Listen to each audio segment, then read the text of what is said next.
చెప్పాలంటే psycho killer crime thriller సినిమాలే ఇప్పుడు అందరికీ కిక్కిస్తున్నాయి. టైటిల్ కార్డ్ నుంచి ఎండ్ కార్డ్ వరకు అందరినీ ఎంగేజ్ అయ్యేలా చేస్తున్నాయి. కూర్చున్న చోట నుంచి లేవనివ్వకుండా బెస్ట్ థ్రిల్లింగ్ ఎక్స్పీరియన్స్ని ఇస్తున్నాయి. అందుకే జనాలు కూడా ఇలాంటి సినిమాలు లేదా సిరీస్లనే చూసేందుకు ఇష్టపడుతున్నారు. ఓటీటీలో ఇలాంటి బెస్ట్ సినిమాలు సిరీస్లు ఏమున్నాయా అంటూ ఆరా కూడా తీస్తున్నారు. ఇక అలాంటి వారికి perfect series the stone man murder.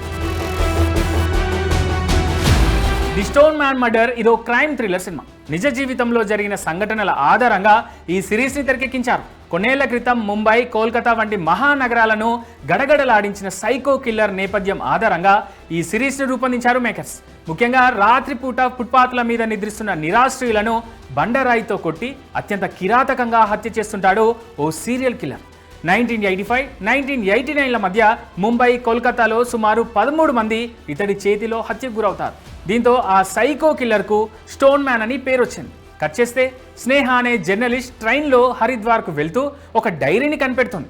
ఇందులో స్టోన్ మ్యాన్ హత్యల వివరాలు ఉంటాయి. ఆ డైరీని తీసుకొని స్నేహ తన ఫ్రెండ్స్తో కలిపి హరిద్వార్ వెళ్తుంది. అక్కడ వీరిద్దరూ స్వామి జీవానంద్ అనే బాబాని కలుస్తారు. అతను అనుమానాస్పదంగా కనిపిస్తాడు. ఇంతలోనే ఒక సాధువు స్నేహ ఆమె ఫ్రెండ్ను వెంబడిస్తాడు. మరి ఆ హత్యల వెనుక ఉన్న సైకో కిల్లర్ ఎవరు? ఎందుకు ఈ హత్యలు చేశాడు? ఆ బాబాకు కిల్లర్కు మధ్య ఉన్న సంబంధం ఏంటి?